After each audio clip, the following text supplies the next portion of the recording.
You have been lied to with Call of Duty Black Ops 4. You remember this whole 3 years of support thing? A lie. The largest amount of zombies maps ever? A lie. Remember this statement about how there was never a campaign for Bo4? That is also a lie. Black Ops 4 has still, by far, the most wasted potential of any Call of Duty game, period. In fact, many of you have probably seen this video of mine detailing it all, but so much more has come out about the game since then. You know, everything about the original plans for the campaign of Bo4, a lot of the lost zombies maps, the original ideas for multiplayer, and so much more. What's absolutely criminal is that pretty much none of this stuff ever came to pass.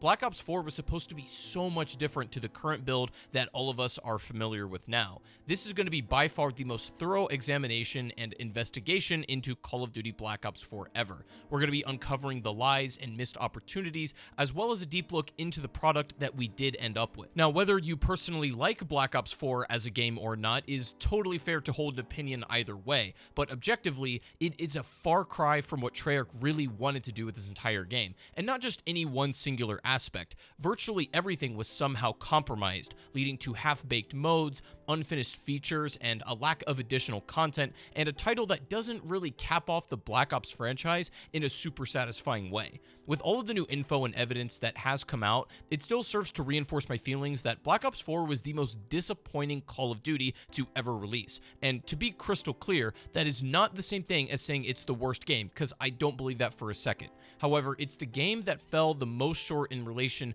to its exceedingly high expectations for it. And those expectations were set by both us, the community and fans of the game, and the flames of that fire were fed by the developers, and so in some sense, the disappointment that we felt was on us, but it also had a clear, failure to deliver on promises made from the devs themselves, or to even reach the potential that Black Ops 4 truly had. Honestly, it's really sad to see the heights that Bo4 was supposed to reach. It could have been the peak of the campaign gameplay and storytelling in the, traditional Black Ops way. The multiplayer could have been the culmination of all of the lessons and years of experience from the previous Black Ops titles, and zombies was criminally cut short. We've got a haphazardly thrown together content release plan and execution. It's a game that whimpers at the end, and it sadly stumbles over the finish line instead of strongly sprinting through it and having the 3 years of support that it was planned to. But at this point, what you might be asking me is, whose fault is it? I mean, clearly Black Ops 4 came out of the oven busted and a little half-baked. It'd be like using an easy bake oven instead of an actual industrial oven to make a full meal. The thing is, it's complicated, but I'll be able to untangle all of this as much as possible so that you can have a clear picture on just how everything went so wrong. A game that should have been the capstone of the Black Ops franchise and the undisputed champion of that sub-series went quietly into the night instead. So let's figure out how that happened.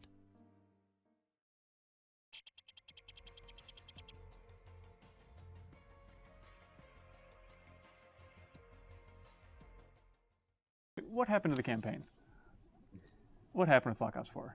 It wasn't campaign in the first place. So. Yeah, and we wanted to make a game that players would just keep playing for a long time. Do you remember this clip? This is the statement that Treyarch and Dan Bunting put on the record, saying that a campaign for Black Ops 4 never existed, that it was fundamentally from the start a social multiplayer game. Well, hang on to that for a second, because it's not really the truth at all. In fact, Dan Bunting was eventually let go from Treyarch after the Wall Street Journal investigated him and accusations of sexually harassing a female employee after a night of drinking surfaced. But anyways, the point is that we have a statement from a man that was let go that we can now easily disprove. The claim was that there was never a campaign for Black Ops 4, and the internet's initial reception to this was about what you'd expect. People were confused, outright upset, or refused to support the game without a single-player mode. Now, whether people were actually upset about this or just kind of wanted to grandstand is not really my place to say. However, we need to realize that at this time, Treyarch had already made the choice to scrap the campaign they were working on, and we kind of knew vague details about this, stuff like a career mode and whatnot, whatnot and things that I've already talked about, but within the past couple of months, a giant Reddit document got posted in which the author compiled all the screenshots and details of this campaign. So, needless to say, we know a significantly more about what we were supposed to have gotten, and that it also explains some of the other weird and strange choices that are made in the other modes, particularly the MP and zombies, and even Blackout. And you're gonna see this clearly throughout the video, but I think the, real linchpin or the first domino to fall that knocked over this house of cards was actually the campaign stuff falling through, because that was basically like the headstone that everything else rested on, and once that crumbled, everything else went with it. But before we can get there, I think it's really important to both feel and understand the momentum Treyarch had going into this project. Hello, everyone! Black Ops 4 is a game. Take care, everyone! As stated, Black Ops 3 was their title before this, and they had reached some insane heights with it. And after a long, grueling 2 years of the controversial Infinite Warfare and World War II 2017, Treyarch would then have a chance to strike again. And the vision from the start was fully ready and anticipated to surpass Black Ops 3. That's what should have happened. Had everything gone well and according to plan, that's what would have been the case. I was also there at the Black Ops 4 reveal event when the game got premiered to the world, and it had bar none the most amount of organic excitement and hope and anticipation for a Call of Duty game, period. On what do you just fucking saw? It's gonna be a good year, It's gonna be a fucking good year, lad. Oh. Which in some ways inevitably set it up for failure. What I mean is that some of the letdown was our own doing. Maybe a few of us had unrealistic fantasies of what we want the perfect game to be in our own heads, and so when the game fails to live up to that anyways, we would be inevitably let down. On the other hand, I think it's just as much on Activision and Treyarch for failing to deliver on the promises that got everyone so excited initially. The video game industry as a whole has had a giant problem of over-promising and under-delivering. This is because marketing buzzwords can be a very effective tool for drumming up hype and excitement, but if you fail to even match or exceed those expectations, you're setting yourself up for failure no matter what. While you might also say, well, hang on, Black Ops 4 was still a huge financial success, and just on that metric alone, you can't really call this game a failure or anything of the sort. It's still like one of the best-selling games ever, and I suppose that's true. However, I don't think using the numbers metric alone is satisfactory enough to draw a conclusion. You also need to take community sentiment and attitude into account as well. That's just as important, if not more important, than the actual sales numbers, in my opinion. That'd be like saying Morbius is a good movie because it grossed $167.5 million worldwide. Sure, that number sounds big, but then you realize, oh, it's Morbius. But I think you get my point, as far as reputation goes, Black Ops 4 was far less successful. And I often see the argument put up that Black Ops 4 only didn't do well because YouTubers talked negatively of the game when it launched. And while yes, that is true, it didn't get the best reception in the court of public opinion, you have to ask yourself why that would be. Why would YouTubers intentionally disrespect the game that's responsible for their success?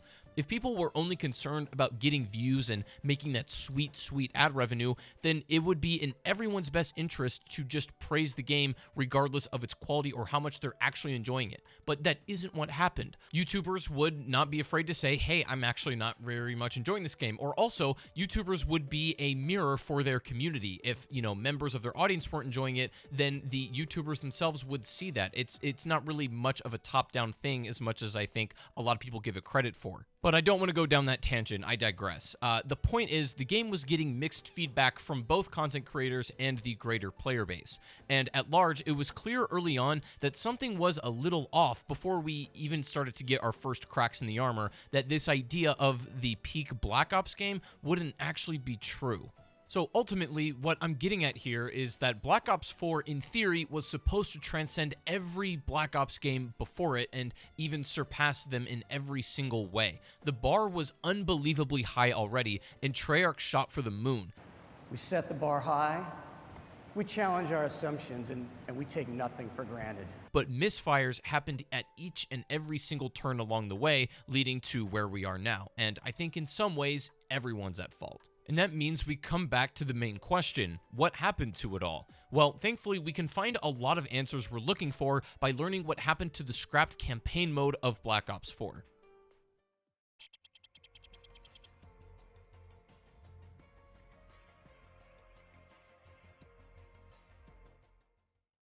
If you've ever loaded up Black Ops 4 yourself at any point, you've most definitely seen the stand-in mode for the campaign. This is the Specialist HQ, which houses a bunch of glorified tutorials for the characters and gives you a bit of backstory on them after completing their missions, as well as some contrived and forced-in narrative to string everything together. But it doesn't take a rocket scientist to figure out that Treyarch most likely did not have this mode intended from the very start. Previously, we had heard vague rumors and stories of a two-player co-op PvPvE mode for this campaign called Career. However, the details were a bit thin and not really laid out in any extreme intricate detail. That was until this giant Reddit post was made by Purple Toaster 20 that laid out all of the facts about this Career mode and what the Black Ops 4 campaign truly was meant to be, and it's shocking to say the least. This Reddit post included hundreds of screenshots from the campaign, little video clips, and all of the details down to,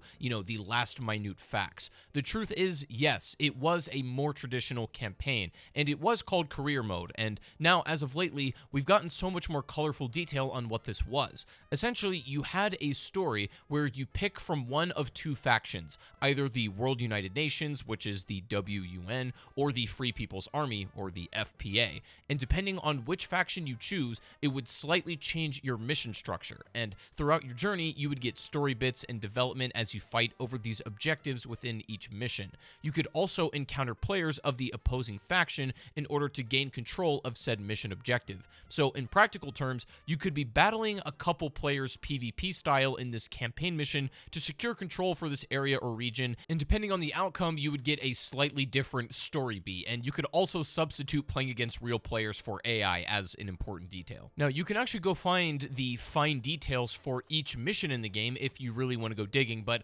it's not too important to know for our discussion. You also had a companion system in which one of the specialists in the game would fight alongside you, and as your journey progresses, they would slowly reveal parts of their character to you, and eventually having full arcs depending on what happens and what you choose to do in the game.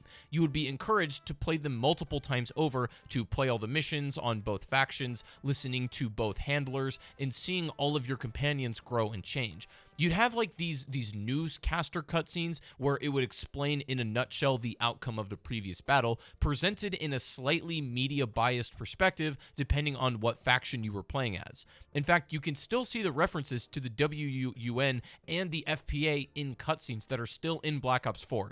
In Ruin's opening, this soldier has a Free People's Army armband, even though in concept, Ruin was actually supposed to be part of the WUN. But regardless, the little bits of these character moments are, the companion pieces are where you'd get a lot of more story on them and how they're evolving.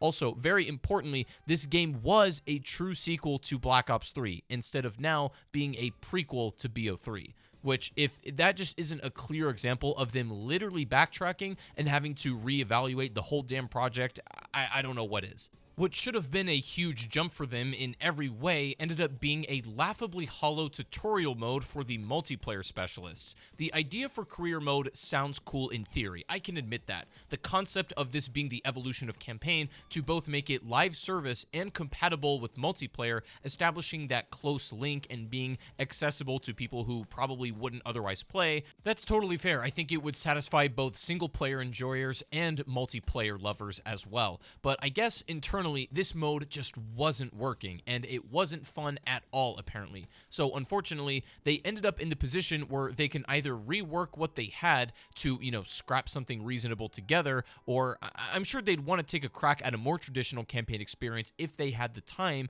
but this ended up getting mangled, and the Specialist HQ is ultimately what we ended up with, which ironically, less people probably played more of that than ever compared to any other campaign mode of the past. It was just so self-defeating and obviously wasn't what Treyarch envisioned. You can go do your own digging through tons of pictures and clips of career mode, but that's essentially the gist of it. But it gets even worse. I think beyond not just having a literal single-player mode that one can go enjoy, one of the real problems at the core of not having a campaign experience is the fact that you no longer have anything to ground the rest of the game in. Think about it. CoD multiplayer and, the third mode, whether it be zombies or spec ops, was usually all still tied in some way to the fundamental elements of the campaign. The single player is what set the tone for the game, setting the atmosphere and the world and even the weapons. And this becomes painfully obvious when you understand the specialists of Black Ops 4 were supposed to be fundamentally tied to the career mode into multiplayer, and that whole smooth connection and that link was just shattered. And worse yet, basically nothing that's actually in the Specialist HQ stuff even relates to remotely any of the Black Ops material that had been established in 1, 2, or even 3. What could have been an interesting continuation off the admittedly convoluted and not perfect Black Ops 3 story that still could have tied in with the Black Ops universe. I honestly don't know what the hell is going on here. Better be goddamn good. You woke me up. Sergeant Frank Woods. You look like hammered shit. It's all in your mind, Mason. In the real world, I'm pretty. You have a quick message for any folks upset still that there's no campaign in this game? Who really knows exactly why this never came to fruition, though? It's just clear as day they're not exactly super proud of this one, and this should have been our first giant red flag to point out that maybe something isn't quite right internally over at Treyarch. Maybe they're not exactly cooking back there, but this is merely the tip of the iceberg. The single player not going according to plan was just the start of their problems.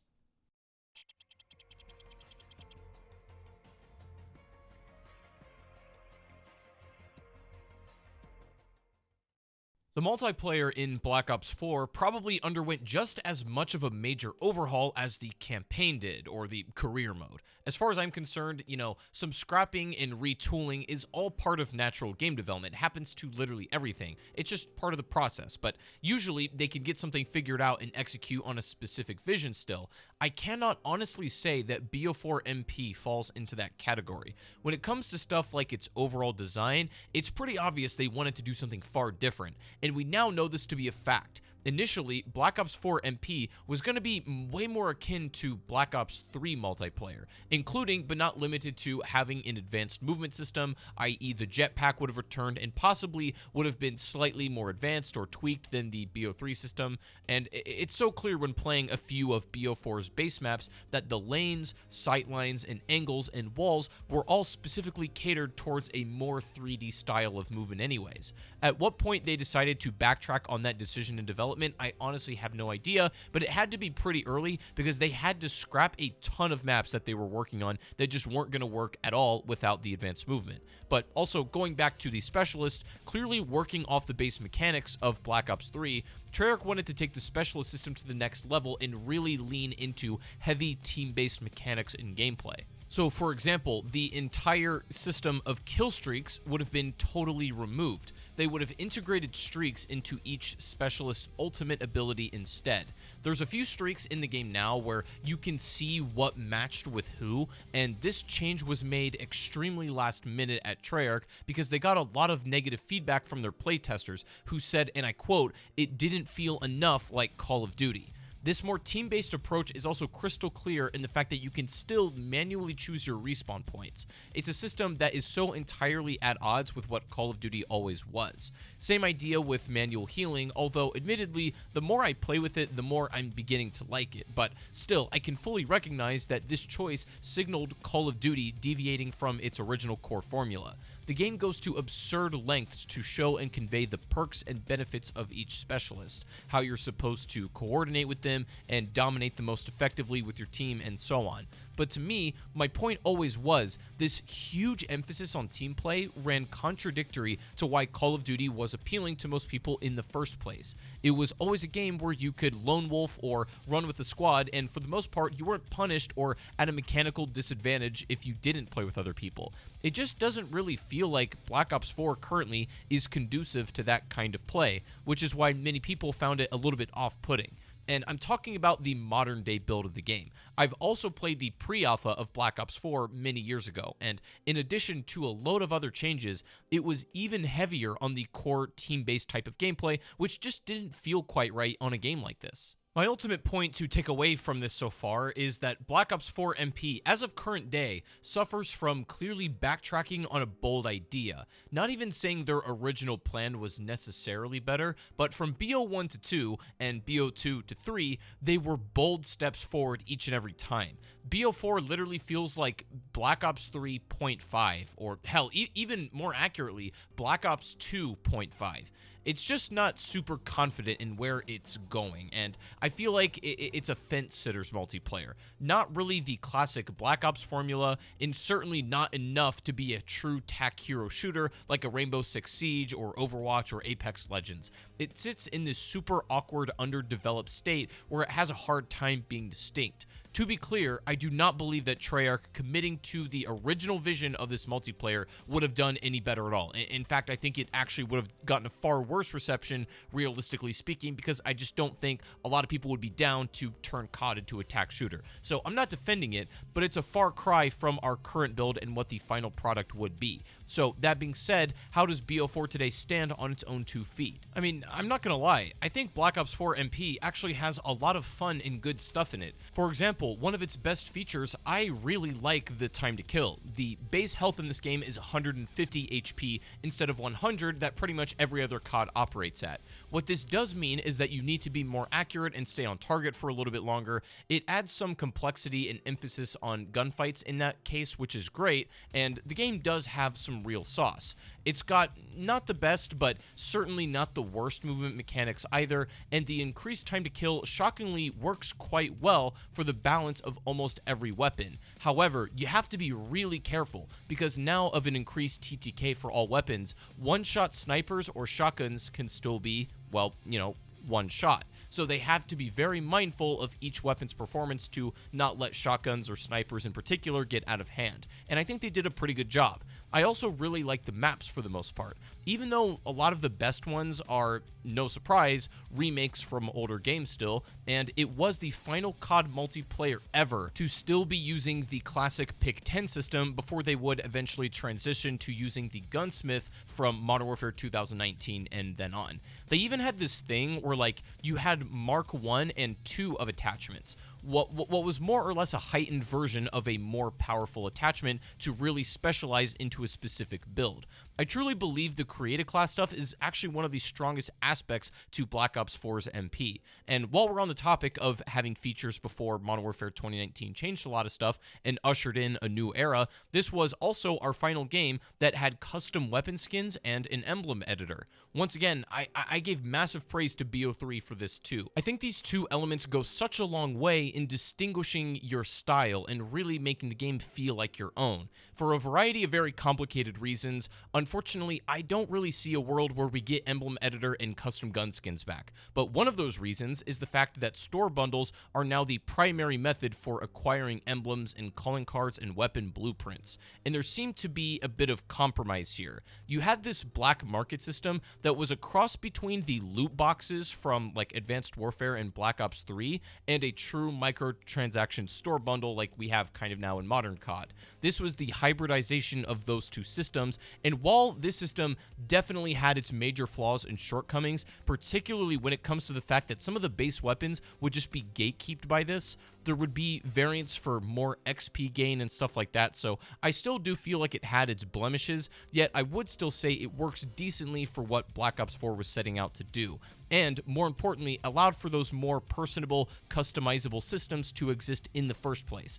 I still feel it's a real tragic loss to have done away with these things. It makes me so sad these amazing features have been shoved under the rug in favor of uninspired, pre-packaged calling cards and emblems. But BO4 would be the last game to feature that stuff. So that's all to say there's a ton to enjoy and appreciate about BO4's multiplayer, but there's also some stuff that's clearly not so fun as well. I think the maps are quite hit or miss. Some of them are good, some of them are not, but there's clearly a shift in direction even when comparing them to the remastered ones they're next to.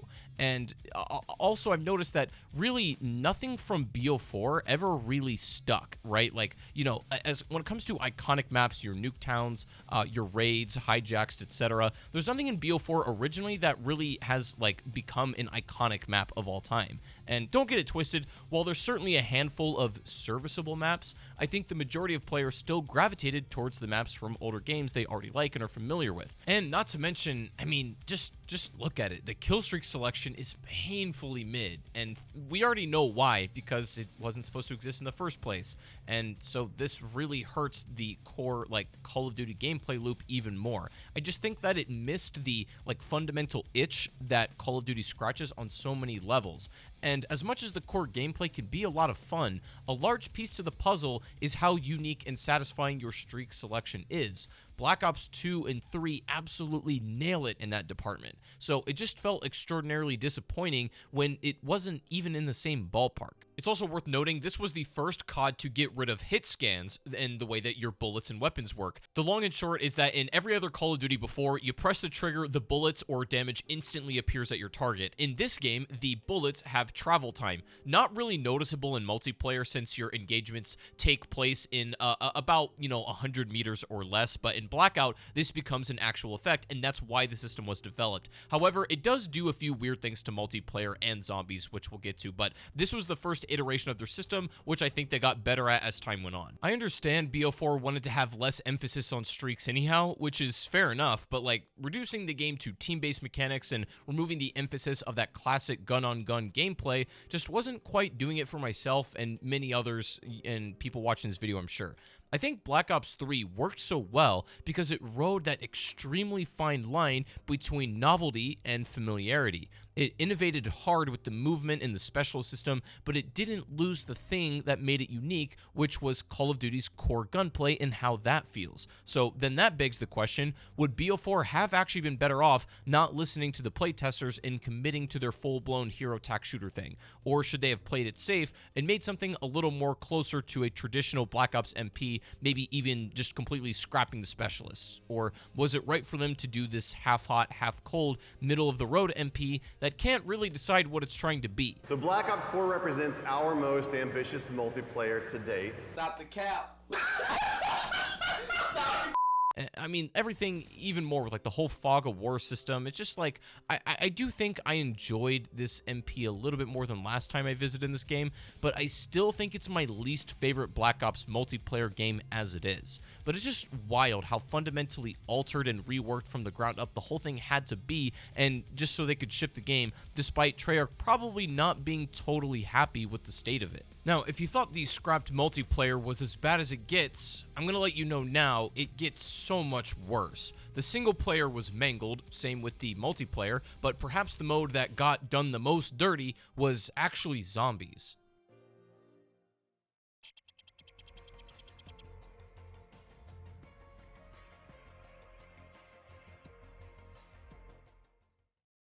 Black Ops 4 Zombies is practically the poster child for wasted potential and missed opportunity, especially after all that was promised and teased to us of what the years ahead were gonna look like. The community was promised years of support, the biggest Zombies offering they've ever made. And I will also then say most supported as well, going forward into the future. And the pinnacle of the community support through stuff like the authenticity stamp features and factions and so much more. But what's even more sad is the ambitiousness of the Zombies mode was never made into a reality. The plan was to make this the penultimate Zombies experience. Treyarch has this habit of wanting to outdo themselves with every single, subsequent title, and they know that Black Ops 3 is still used as the pinnacle of the series and is kind of the gold standard by when comparing it with anything else. And Black Ops 4 was fully intended to surpass that standard. I cannot stress that enough. They know people were gonna compare it to BO3. What I mean is, it's not at all accurate to assume that the Black Ops 4 we have now was what they wanted to do ideally, and really, it's not even close. If you've seen this video, I went over a lot of these specific details about the gameplay of Black Ops 4 Zombies and why it didn't resonate with a lot of people. The elixir system and its inferiority to the Gobblegum system in BO3, the fact that stuff like factions never came, a system that was supposed to be similar to how the campaign or career mode was structured, to be honest, where it gives you seasonal challenges for specific rewards in a faction. It was another idea to engage and deepen the sense of community input that the Zombies community always had. The overemphasis on stuff like arbitrary, tedious main Easter egg design, the strange perk system, and specialists totally ruining the delicate gameplay balance of what Zombies brought to the table, and so much more. There's a lot that is, made with the core gameplay of BO4 that just didn't work for people. And if you want to hear why the gameplay structure just kind of doesn't click, then go watch that video too. It serves as a sister to this one. But today, I want to keep my focus on the bigger picture here. Black Ops 4 would also introduce what was called the Chaos storyline, which was a completely disconnected, brand new story away from Ether. Since the decade-long story of Ether was coming to a close, well, it was, but let's not talk about that. Anyway, with Ether finally going to be able to get some closure, the Chaos story was supposed to be Treyarch's next venture for fans, where they could take the mode to new places it had never been before, both figuratively and literally. In Treyarch's ideal plan, they would have had a year full of brand new Ether maps, all original from scratch, no remakes and stuff, and it would have been, able to conclude the story in the way that they wanted to. And then Chaos was going to take the reins in the following years and be where fans can land after Ether had concluded. But the saddest thing in all of this is that neither story got to end the way they were supposed to.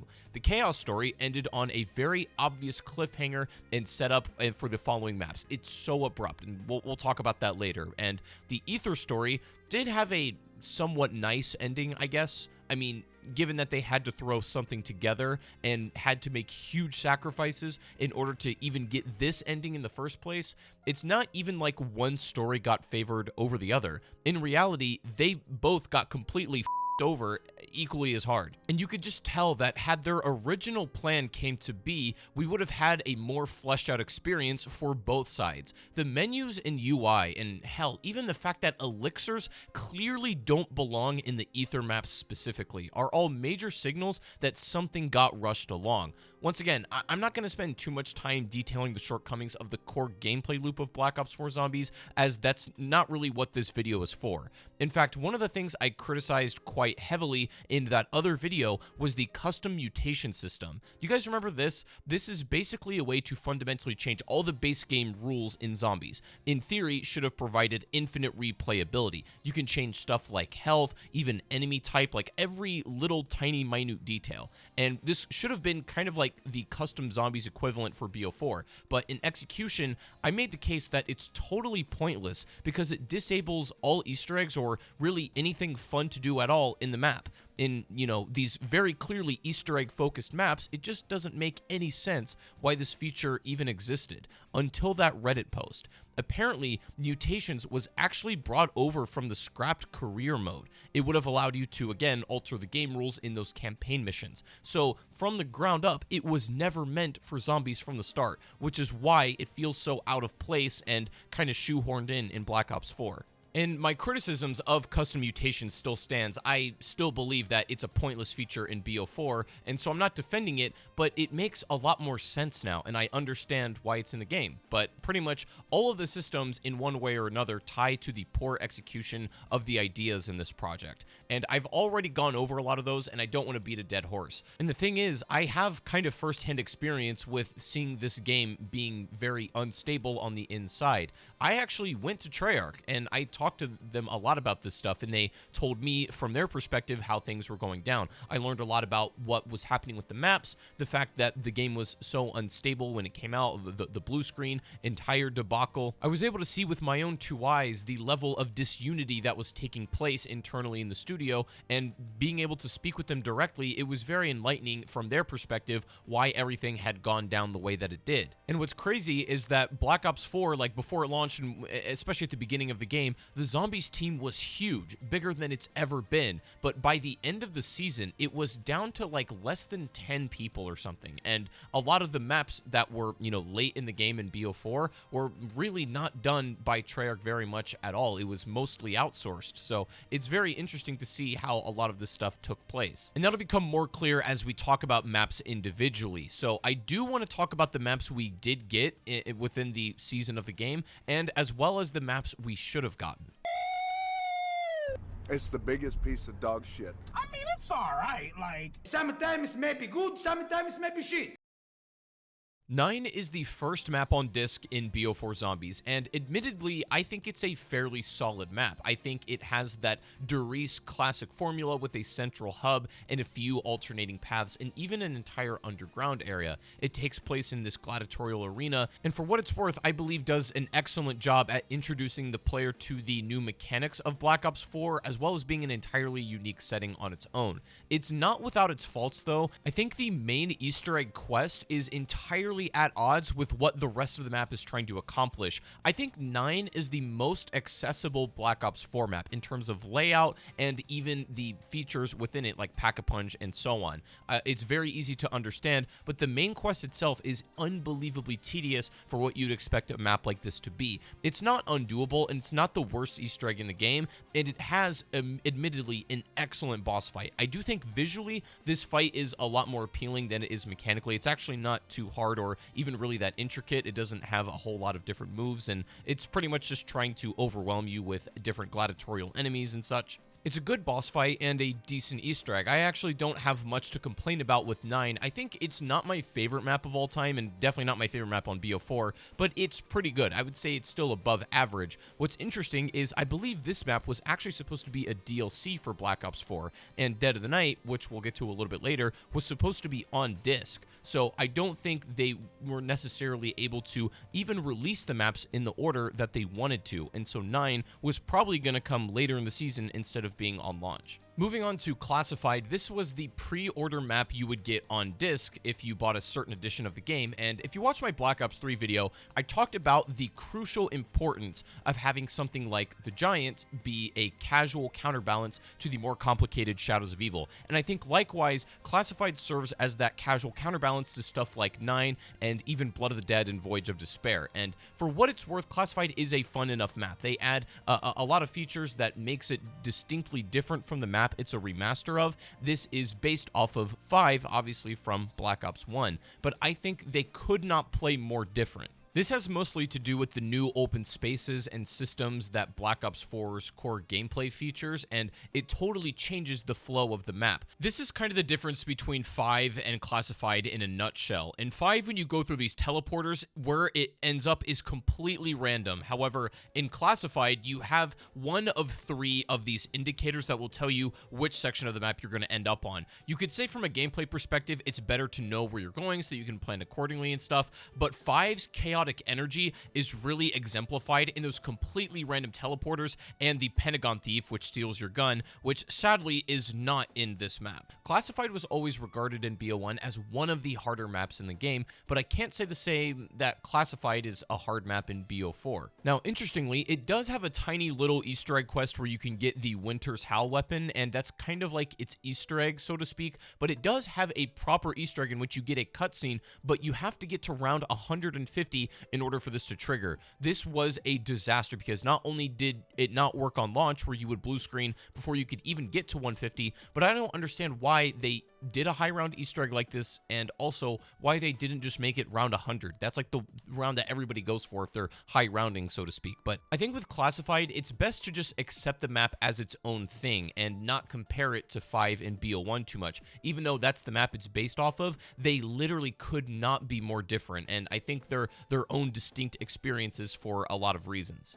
But credit where it's due, once again, I do believe its strongest aspect is the fact that it does serve as that more casual counterbalance map. Albeit, I don't think it does it quite as well as the Giant did in BO3, but it's still much better than nothing, that's for sure. Our next map on disc is Blood of the Dead, and this is interesting because as far as I can tell, Treyarch didn't even really want to do this map, I think, and the reason is I believe they wanted to do all original Ether stuff, but this was Activision being like, hey, the community really wants a Mob of the Dead remake, so, you know, get to it. And so I don't think Blood of the Dead was necessarily optimally planned, but I could be wrong about that. Either way, this map is clearly representative of them taking something that was a pretty much real cut to precise experience, you know what I'm saying? Like Mob of the Dead, the way that it was designed, its map layout, everything was very much made for that game, and they tightened everything up in that particular map. And so they took this really delicate layout and slapped a bunch of new map onto it that is insanely disconnected. I think the map layout in Blood of the Dead specifically is horrible compared to how the map flow in Mob of the Dead is. Also, not to mention, it has a fairly long-winded main Easter egg, and partly that's a good thing because a lot of the steps are solid and genuinely a lot of fun, and some of them make me want to uninstall Life. Ew, this is so cringe. Guilty. Blood of the Dead has great ideas, but it also has some just undeniable, undefendable flaws. For example, the fact that the Pack-a-Punch machine has 3 different spawn points. It'll teleport around the map periodically as the rounds go on, and you have absolutely no way of knowing where the Pack-a-Punch machine is. Do you remember in any other Zombies map, you know, when the mystery box moves, you have a light that points out where it's at, or when the Wonder Fizz machine moves, you have lightning striking down at its location. In Blood of the Dead, there are genuinely 0 indicators that will tell you where the Pack-a-Punch machine currently is. And worse yet, if you happen to guess wrong, the Pack-a-Punch locations are in unbelievably disconnected and faraway spots on the map, so there's just a lot of running around doing just guesswork of where the machine... It just should never be like that. One indicator would have alleviated this entirely, but it's just a lot of little tiny stuff like that in Blood of the Dead adds up to kind of degrade the overall experience. But the main quest and its boss fight are pretty good, I would say. The boss fight is fine. It's just a giant Brutus, and I think thematically, again, it's a lot more interesting than the boss fight is mechanically, and that's fine. The map ends with Richtofen coming out of the cryo chamber and then using the orange thing to kill Brutus, and then he goes in the dark mechanism. It's got an amazing ending cutscene, I will say that. When it comes to narrative and storytelling, this is probably the best cutscene in Zombies, and I would say it's arguably worth playing this Easter egg every time, as painful as it might be, to get this ending. It's also got a fun selection of wonder weapons, kind of retooling the Acid Gat from Mob of the Dead and making the Magma Gat, although the Acid Gat is still on the map. It's got a lot of references and nods to its original counterpart, but I just don't think it quite has, you know, it doesn't deviate enough to do its own thing, where it just feels like using Mob of the Dead's layout and doing something really clunky with it. Also, there's no afterlife mechanic, which is fundamentally tied to how Mob of the Dead is laid out, and all of that stuff is just gone here. So it feels very clunky comparatively speaking to Mob of the Dead and how like crafted everything was in that map. The craftsmanship in Blood of the Dead just is not quite there when comparing it to the map it's based off of.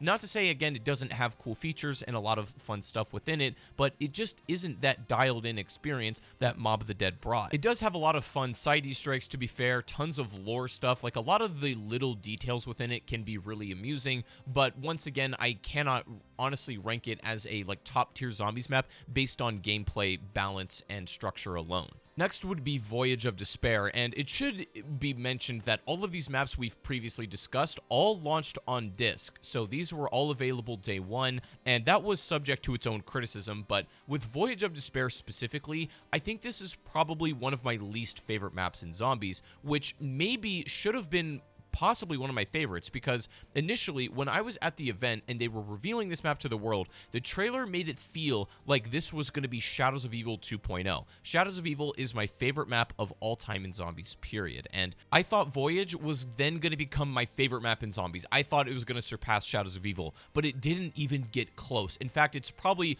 one of my least favorite maps in Zombies. The thing is, they tried to make a map layout that is similar to the real Titanic in real life. and so that means its layout is basically built like an actual ship and not necessarily a zombies map ship. So what that means is layout can be very clunky, traversal is horrible in this map, its Easter egg is unbelievably tedious, and it's such a shame because you can feel the level of effort and attention to detail that Voyage of Despair got. It's unbelievable aesthetically. I think the map just looks great. I love looking at it, and it admittedly does have some cool stuff in its Easter egg, and it has one of the best boss fights in Black Ops 4, where you fight against this giant eye. I absolutely love this fight, and I cannot get enough of it. It's just a shame that you have to play through one of the worst Easter egg quests in Zombies history in order to get to it, and that's what fundamentally turns me off to playing this map. It's just effort being put in the wrong places, which is really sad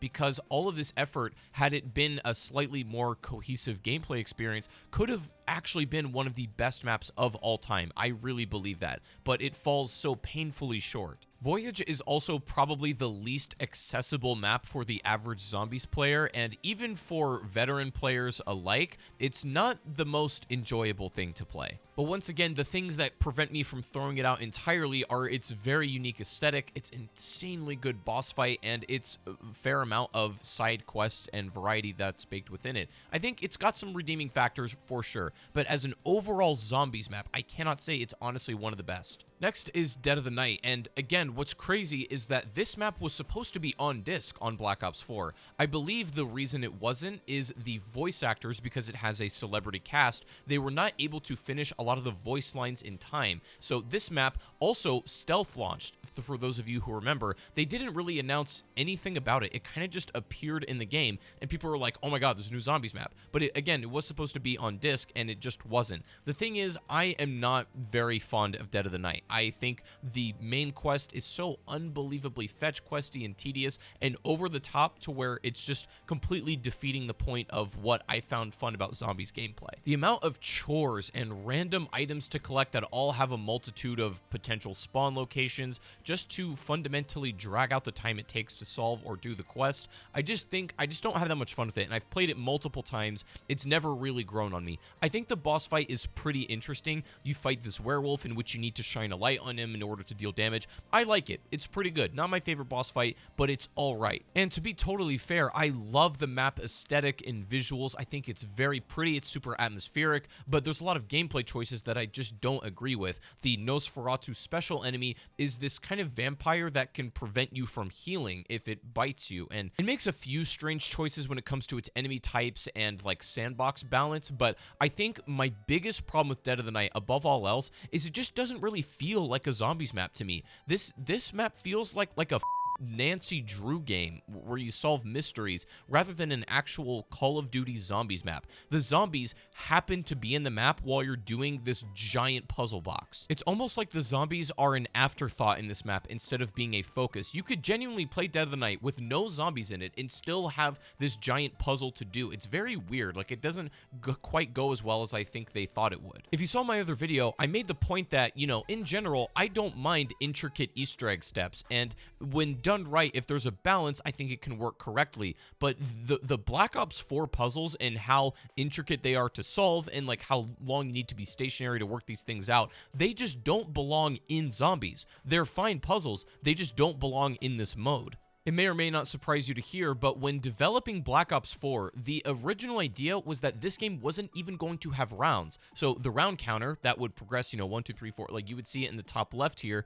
that wouldn't even be a thing. So getting rid of rounds would have probably been fundamentally different for this gameplay structure. The Easter eggs would have been maybe more conducive to the different system they would have, but I feel like they backtracked on that last minute because people would be like, what the hell, why is there no rounds in Zombies? I don't think that would have gone over well with the community at all. So it kind of makes sense that these two systems were stitched together and they don't necessarily gel well. But when it comes to Dead of the Night, I can admit that its objective design is good. I don't really have a problem with how it's really set up. I just don't find this map fun at all. I think it's one of my least favorite maps in Zombies as a whole. But thankfully, there would be one more Chaos map that we would get before it was abruptly cut short. However, it's the best Chaos map in the game, I think almost inarguably. Ancient Evil is such a good Zombies map, and despite it being in the Chaos storyline, it actually feels like a very classic Zombies Zombies map that would be in the Ether storyline as in terms of its gameplay. I think it has an amazing Easter egg. I think the quest is insane. Up to this point, the Bo4 maps have avoided the classic 4 Wonder Weapon formula trap that I think got a little formulaic, so I give them credit for that.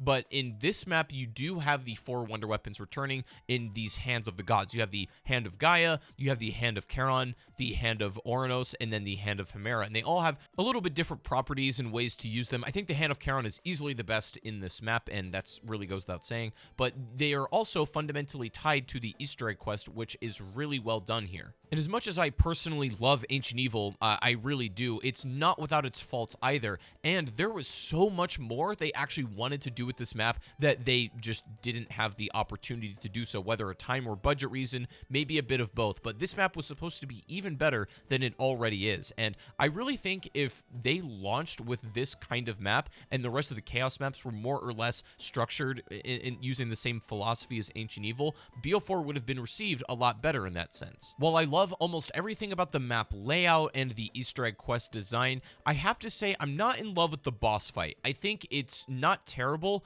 but it isn't amazing. The boss fight arena is a little weird, it can often get clunky or even glitch out, and you don't really spend that much time fighting the actual boss himself, and the way that you like deal damage to it just feels a little like strange, a little goofy. I don't know, it's not the best boss in my opinion, but it's pretty serviceable, and this is where I think a lot of people became gripped by the story, because you could kind of see everything coming together and the direction it was heading in, and unfortunately it would be the last map, and the entire Chaos story, yes, this is the map that it ends on the Yo Kiss moment, and so that would be the end for Chaos, which is again sad because this is where it was starting to really get interesting. As mentioned earlier, at around this point in the season, I don't know when Ancient Evil actually got done, but around this point in the release cycle, Treyarch for the most part was pulled off of Bo4 to actually start production on Black Ops Cold War. So this means Alpha Omega and Toten, while a little bit of their design and structure were done at Treyarch, a lot of the maps and their detail were actually finished up by Activision Shanghai. This is where you see a very clear drop in quality map to map. I don't think Alpha Omega and Toten really have that same level of Treyarch polish and detail when comparing it to Ancient Evil, or even like Voyage of Despair as well. Alpha Omega is not a very good map, in my opinion. Not only does it completely take away the charm that Nuketown Zombies originally had, which was just the simplistic idea of, hey, it's Nuketown, let's slap zombies onto it. It's like, you know, there's no thought behind it, but it's not really trying to be something that it's not. I don't think just taking the Nuketown layout and then making this entire underground bunker and changing a lot of the way stuff works even captures the spirit of Nuketown at all, but it's not really trying to. The thing is, this map clearly wasn't planned from the start, and it's not really that thought through experience that everything else up to this point has been. One of the things Alpha Omega does have, however, that sets it apart is an unbelievable amount of lore in the map. There is so much story stuff when it comes to radios or ciphers. It's chock full of that stuff, and it makes sense because Alpha Omega was actually pretty much designed for the most part by the storyline guy at Treyarch, and Toten was also directed by the art director, which is why that map is so pretty. But let's just say the amount of polish and attention to detail in the specific gameplay stuff that, let's say, a Jason Blundell might have was not present in Alpha Omega or Toten. The maps and their quests feel a little more disconnected compared to everything else. But like I said, in Alpha Omega, you have the layout of Nuketown, which is a little bit expanded, and you also have this underground bunker that is taken from Blackout. And from what we can tell, there were huge compromises made here. I don't think this is necessarily how they even wanted to do Alpha Omega if they had to do this map. Weirdly enough, it does have the 4 Wonder Weapon formula. There's elemental ray guns here, but they are not tied to the main Easter egg at all. You don't even have to acquire them to beat the boss, which is an interesting idea, and I think it is fine for this map, but it means that you really don't go out of your way to get these ray guns or get that experience of that content really very much whatsoever. You do fight the Avogadro as a boss at the finale of this map, and it's a decent boss fight. Not the worst in Bo4, but definitely not the best. It's not even really really a boss fight. You kind of avoid it while you fill up these canisters with zombie souls, and you do that in a handful of rooms in the underground bunker, and then you eventually push the Avogadro into the APD, and then you call it a day. Alpha Omega is just otherwise very unremarkable, other than a lot of the storyline stuff, which again, it's clearly like they didn't have all the time they wanted with Ether, because they shove everything right at these last 2 maps. They're trying to get through it all, but they know they have so much ground to cover. They do all the stuff like setting up Samantha, talking about the Great War. Samantha all of a sudden has powers. There's a cartoon cutscene. It's an actual mess, and unfortunately, you can physically see the budget cuts right here, where before we had these beautiful rendered CGI cutscenes in the base maps like Blood of the Dead and stuff, and then you have these PowerPoint presentations, and that would also continue in the final map in BO4 that the Ether story traditionally would end on, Togder Toten. Now, to tell you the truth, I've gone a bit back and forth on this map a little bit. I think it has some of the best redeeming qualities of a map ever. Like, it has some of the coolest stuff in this map. Like, for example, there's an Easter egg where you go to this entirely disconnected part of the map where you get this giant view of Mars. It's so like out of pocket for Togder Toten. The Easter egg ending is so good in terms of this little final bit here. Like, honestly, there's so much good stuff in this map, whether you're a storyline guy or a gameplay guy. But also, I cannot honestly say that the gameplay and the map itself is flawless. The Ether story, let's call it for what it is, was not supposed to end on Call of the Dead. I think we all know that. And once again, just like Blood of the Dead, I think it has that problem where Call of the Dead was built to be this one thing, and the way that you traverse it was very deliberate in Black Ops 1. And similarly, in BO2, Mob of the Dead was set up in the way where you get around the map in that sense. And adding all of this new stuff in Blood of the Dead, extra parts of the map, other ways to traverse it, made it a lot more clunky than it originally was. Same thing with Togder Toten, although it's a little bit less bad here. I just think that this entire facility area is so, like, slapped on. It has that same disconnected problem that the New Industries has in Blood of the Dead, and it's just like them feeling like they have to remake or add something just for the sake of it. So regardless of, you know, the map layout, the Easter egg is not awesome either. It has that Alpha Omega feel where it doesn't feel like Treyarch actually developed the quest steps like someone else did. It's very fetch questy. You're going around doing these random things and grabbing stuff. Lads, let's not forget, there is literally an Easter egg step where you grab 3 piss jars and dump it in the beach. I'm not kidding. There's even a moment where you do the same Easter egg step 3 times. You repeat it multiple times over, and all you get is an exposition dump at this little bonfire. It's, again, a cool story moment, but speaking purely from a gameplay perspective, it's, like, horribly boring. Besides its extremely pretty visuals, everything about Togder Toten you can just tell is rushed. The ending is rushed, the main quest is rushed, the layout and map design and the way that you traverse is rushed. Everything was not polished or even really done by Treyarch. I will say I do like Togder Toten's ending for what it is. Given all of the constraints that I know that they most definitely had and what they had to do at the end of the story, they did a fine job wrapping up this decade-long narrative that we had all been so attached to and loved. And could it have done with having its original ending? Absolutely. It's just unfortunate because we will definitely never see it. But again, it's just that unbelievable feeling of like Chaos didn't get the ending that it was supposed to, and neither did Ether. No story really got the ending that did it a justice. And so now that we've covered the maps that we did receive throughout the season, let's talk a little bit about the maps that we should have gotten. From what we know, the Chaos map that was supposed to take place after Ancient Evil would have been something like the Library of Alexandria. Not much detail is known about this map or really its ideas, but we can see what would have likely been a potential wonder weapon in the map. The Eye of Apophis in multiplayer in the black market was made for that map. Considering that the original plan also had another Chaos map and the fact that Dead of the Night was supposed to be on disc instead, the final Chaos map would have released, and not much about that is known here, but it was rumored to be some kind of mythological festival of sorts. But again, those are just rumors, so who really knows? And as far as Ether is concerned, Treyarch fully intended it to give it the ending it deserved. It's so painfully obvious that the story had to be slammed shut. Dr. Monty, which is, was set up as the main villain or the main antagonist at the end of BO3, has 0 voice lines in this game because they probably couldn't afford Malcolm McDowell, I'm sure. And every other little story thread or, potential path that the storyline could have went was closed so abruptly. Let's just say that Ether was supposed to get the grandiose and epic conclusion and treatment that the fans were gearing up for anticipating.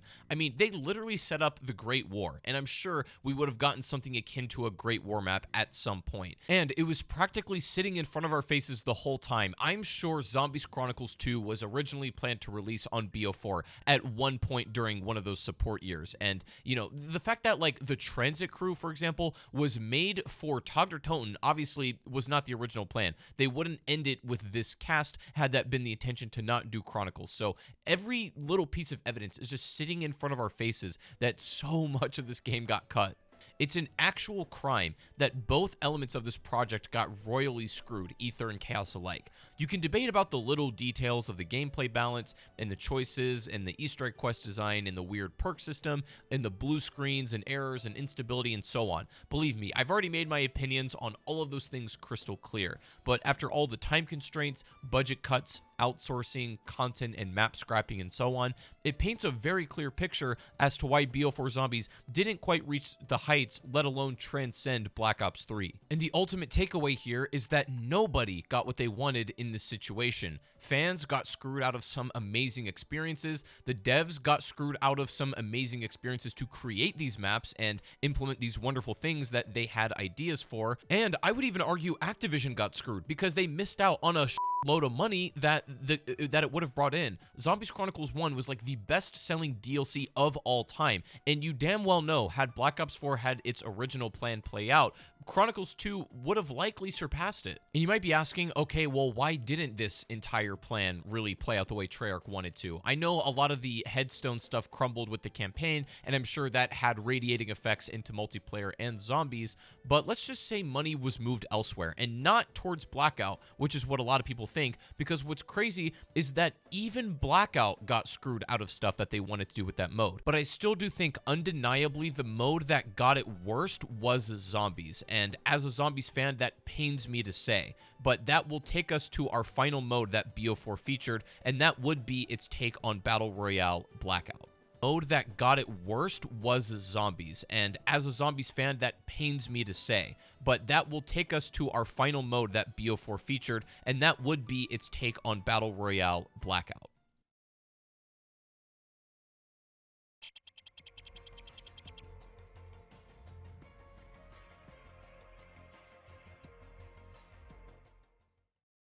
What's the player count for Blackout? 80. Blackout is a very interesting game mode. It's Call of Duty's first real take on a true Battle Royale experience, and a lot of the scrapped career stuff was actually used to make up this entire game mode. And what's even funnier, the work in progress name internally was called Warzone, so that's just ironic, but that's a story for another time. But anyways, Blackout was a decent amount of focus for a lot of the Treyarch team. This is where they spent a lot of their time very clearly, and it was fairly successful. I think a lot of people make the argument that Blackout would have been just as popular as Warzone had it been free to play. And maybe there is some truth to that, but I do think Blackout has a few shortcomings that Warzone does fortunately cover its bases for. Blackout is more loot-based and using what you find, and it's a little more goofy and creative and silly than Warzone is. Warzone has that, like, classic create a class Call of Duty feel to it that very much sets it apart as a battle royale amongst its competitors. And while Blackout has a few unique things, I also think that it fell short in some areas. It was made through a lot of the scrapped career mode assets. And it's not necessarily the best looking game either. I mean, it has that classic cartoony Treyarch look, and it features some locations in the map that were clearly from Zombies as well. Call of the Dead, for example. The entirety of Buried is in Blackout. I think a lot of people forget about that. And they did a lot of fun and really creative stuff, adding vehicles, jetpacks. I mean, they even put Blight Fathers in at one point. There's so many interesting and wild features that they experimented with Blackout.